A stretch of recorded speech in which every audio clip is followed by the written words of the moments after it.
सतनाम सत साहब। गीता जी में ओम तत्सत वाक्य आता है प्रत्येक अध्याय के समाप्त होने पर। तो ओम तत्सत क्या है? आजकल जो संत लोग हैं या आध्यात्मिक मार्ग पर चल रहा है वो ओम तत्सत को ही महामंत्र जान रहे हैं।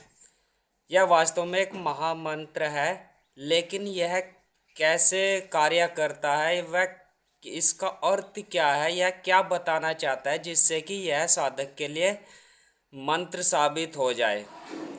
ओम तत् सत यानी कहना चाहिए इस शब्द का यह अर्थ होता है इस वाक्य का कि ओम या ओंकार ही सत्य है। ओम तत् माने यही, सत माने सत्य है, यानी जो दुनिया में एक सत्य है वह ओम ही है। यदि हम सांसारिक रूप से इधर उधर सत्य को खोजने का प्रयास कर रहे हैं और हम यानी एक तरह से श्री कृष्ण जी के अनुयायी या सनातन धर्म के अनुयायी और हम सत्य को बाहर खोजने की कोशिश कर रहे हैं, तो हम कहीं ना कहीं धर्म के मार्ग से गलत है। तो क्या कह रहे हैं कि ओम तत् सत यानी ओम ही सत्य है। तो हम इसे खोजते हैं कैसे? इस शरीर में ध्यान योग करके ही हम इस तक पहुंच सकते हैं। जैसे एक वाक्य होता है सत्यमेव जयते, यानी सत्य की ही जीत होती है। यह वाक्य बताता है कि सत्य की ही जीत होती है, इसलिए ओम तत् सत वाक्य बताता है कि ओम ही जो है सत्य है। तो इसके ओम से जो है ब्रह्मांड की उत्पत्ति हुई है और बिग बैंग वाली स्थिति जो हम वैज्ञानिक लोग भी कहते हैं, वह हमारे सभी पुराने जो है पुरातन काल के संत महात्मा भी कहते हैं कि ओम से ही ब्रह्मांड की उत्पत्ति हुई है। तो बिग बैंग वाली स्थिति में प्रकाश और एक आवाज़ निकलती है, यानी जहाँ एक महाविस्फोट होता है वहाँ पर एक आवाज़ होगी और उसमें प्रकाश होगा। आपस में कणों के टकराने से प्रकाश होता है। तो ओम क्या है? एक ध्वनि है, लेकिन आप इसको गहराई से समझने की कोशिश करिए। जैसे दिल्ली है, दिल्ली जो है किसी यानी शहर को संज्ञा दी गई दिल्ली नाम की। अब जो कोई अनजान व्यक्ति है, यदि उसके सामने दिल्ली दिल्ली पुकारा जाए तो वह दिल्ली का मूल जो कहना चाह रहे हैं, मूल जो उसका अर्थ है या मूल उसकी जो भौगोलिक स्थिति है, वह व्यक्ति उसे समझ नहीं पाएगा। तो दिल्ली क्या एक संज्ञा है, ऐसे ही ओम एक संज्ञा है। तो जो व्यक्ति ओम यानी ओम संज्ञा तक सीमित रह जाता है, तो और वह अपने आप को आध्यात्मिक जगत में समझता है, तो वह सही नहीं है, यानी वह केवल संज्ञा तक ही सीमित है। लेकिन इसका जो भौगोलिक स्थिति है या जो जो भी इस संज्ञा के पीछे की जो वास्तविकता है, यदि वह नहीं देखी तो हम सही अर्थों में भी आध्यात्मिक मार्ग पर नहीं है।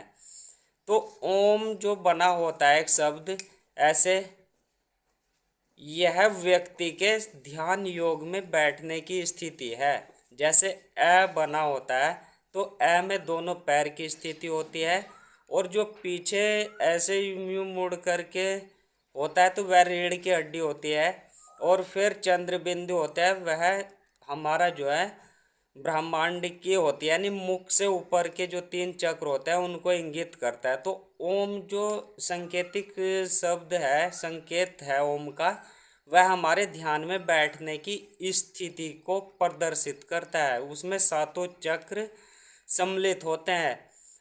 तो बिग बैंग की स्थिति में एक आवाज़ निकलती है, आवाज़ को ध्वनि भी कहते हैं, एक प्रकाश निकलता है।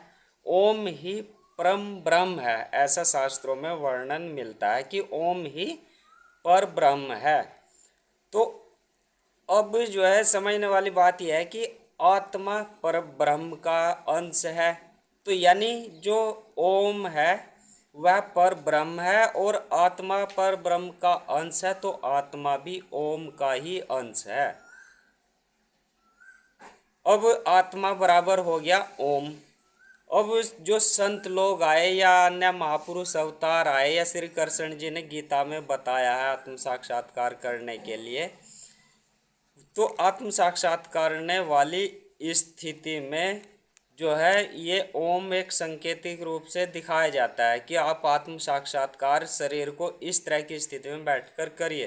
तो साधक जब आत्म साक्षात्कार करता है तो साधक जो वास्तविक आत्म साक्षात्कार करता है तो वहाँ पर एक ध्वनि सुनाई देती है जिसे हम हिंदू धर्म में अनहद नाद या नाद ब्रह्म कहते हैं। संत मत में इसे शब्द धुन कहते हैं और इस्लाम धर्म में कुन या कलमा कहते हैं। ईसाई धर्म में वर्ड ऑफ लोगोस या होली घोस्ट कहते हैं और इसे बौद्ध धर्म में पवित्र ध्वनि भी कहा जाता है। इसी तरह से इसकी ये भाग हुआ ध्वनि वाला। दूसरा भाग होता है आत्म साक्षात्कार करने में एक प्रकाश का, जिसे हम हिंदू धर्म में करोड़ों सूर्य से भी तेज प्रकाश कहते हैं, बौद्ध धर्म में भी प्रकाश कहते हैं और इस्लाम धर्म में उस प्रकाश को नूर कहते हैं और ईसाई धर्म में उस प्रकाश को लाइट कहते हैं।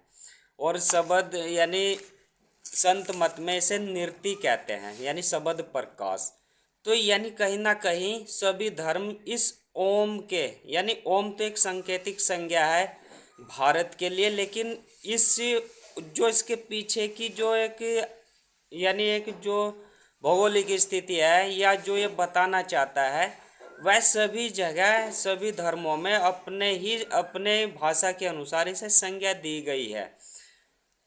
तो अर्थात जो घटना बिग बैंग के समय हुई थी यानी ओम को ही देखता है साधक। यानी ओम बिग बैंग में कैसी घटना होती है, ध्वनि निकलती है। यानी कोई भी महाविस्फोट आप आज के समय में भी कर लीजिए, उसमें एक ध्वनि आएगी और उसमें प्रकाश निकलेगा। तो यही जो है पर ब्रह्म है, यानी ये स्थिति बिग बैंग वाली पर ब्रह्म है। ध्वनि और प्रकाश आत्मा कहा जाता है यानी संतों की भाषा में या संत मत में इसे शब्द प्रकाश व ध्वनि कहते हैं, शब्द धुन कहते हैं। अब समझ में आना चाहिए कि ओम ही आत्मा है और ओम का ही साक्षात्कार हमें करना है।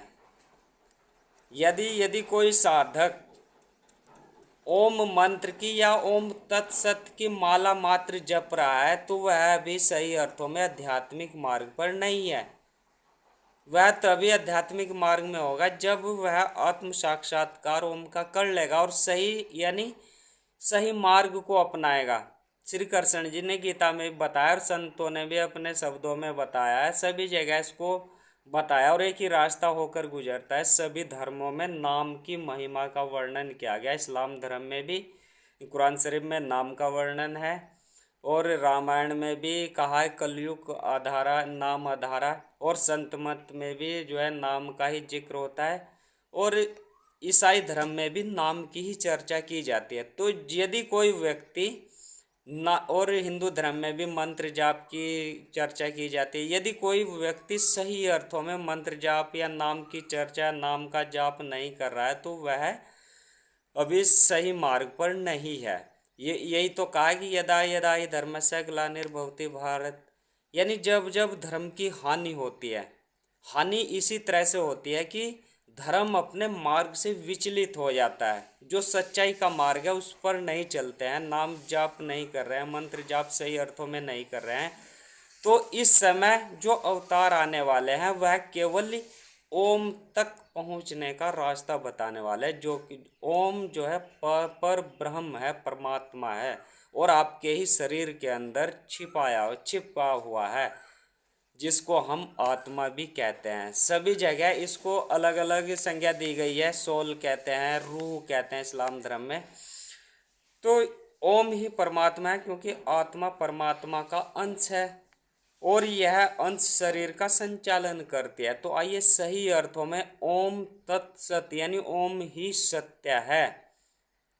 ओम तत्सत एक महामंत्र समझते हैं, लेकिन वह कुछ बताना चाहता है। जो उसके अर्थ को समझ जाता है, उसकी भाषा को या उसके संकेत को समझ करके आत्म साक्षात्कार कर लेता है, वह इस ओम तत्सत का सही उपयोग करके सफल हो जाता है।